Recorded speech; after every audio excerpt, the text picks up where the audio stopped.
Ben Bernanke today denying investors any hint of another round of stimulus, although he kind of left them hanging. That's got to be welcome news to GOP presidential candidate Ron Paul, who joins us now on the phone. Congressman, he sort of just punted today. The markets wanted to see more help, but he more or less said, well, I'm going to have another meeting next month. We'll kibitz about it, but that's it. What'd you make of that? Well, he doesn't have much option. He only has one tool, and that is to inflate the currency. And, you know, because he didn't announce another program and said we're just going to maintain this steady ship of state, what he's doing really is a form of QE, because how does he keep interest rates low? He has to keep monetizing the debt. Congressman, you're a genius. I just want to bring this back to levels even I can understand, and that is QE, you're referring to quantitative easing, when he comes in the market and essentially buys up a lot of securities and debt, essentially prints money. You've never been a big fan of that.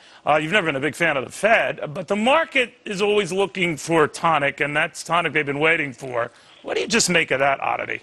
Well, I don't think there's a tonic yet. I think there's still too many uncertainties going on. I mean, he's guaranteeing he's going to continue the process. He just is indicating he's not going to have any more surges. But we've been doing this for a long time. Greenspan did it, kept interest rates too low too long, and then we hit QE1, QE2.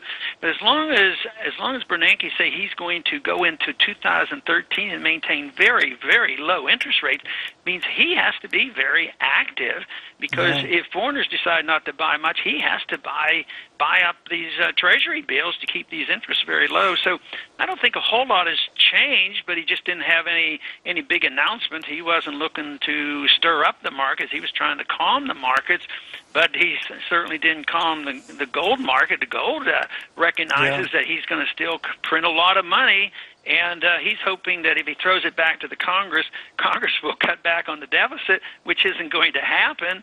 So next week, of course, will be another week, and we'll see what happens then from how people will interpret this all. Congress, I wish I had more time, but while you're on with me here, I always hear from a lot of your people, not me specifically, I guess, sir, but they always say, Ron Paul deserves more publicity. Ron Paul deserves to be on more.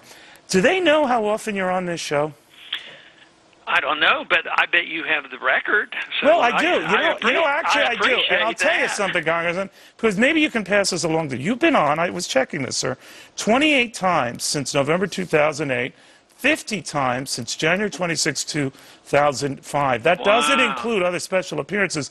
In fact, you've been on with me so often. I love having you on. You're a great guest. Don't get that wrong. You could practically be my co-anchor. So I'm wondering... Well, that's a flattering statement. I think it is, too. But seriously, can you get back to them and let them know? I know I'm kind of like the Rodney Dangerfield of these primetime shows, but let them know. You have an open invite. You've been on a lot of times. We love having you on. Somebody accuses me of, complaining a lot. Actually, you haven't heard me doing complaining, but I can't control all the supporters who think different ways. And you've been very generous with my son as well. And I appreciate that, too. Well, I'm just pulling your leg, but I wanted to let your people know we love having you on. We've always have, long before you got to be a rock star, by the way. All right, Congressman, it's always a pleasure. Thank you, sir, very, very much. Thank you, Neil. All right, I hope my bosses don't take them up on that co-anchor thing, because he really would be good at that.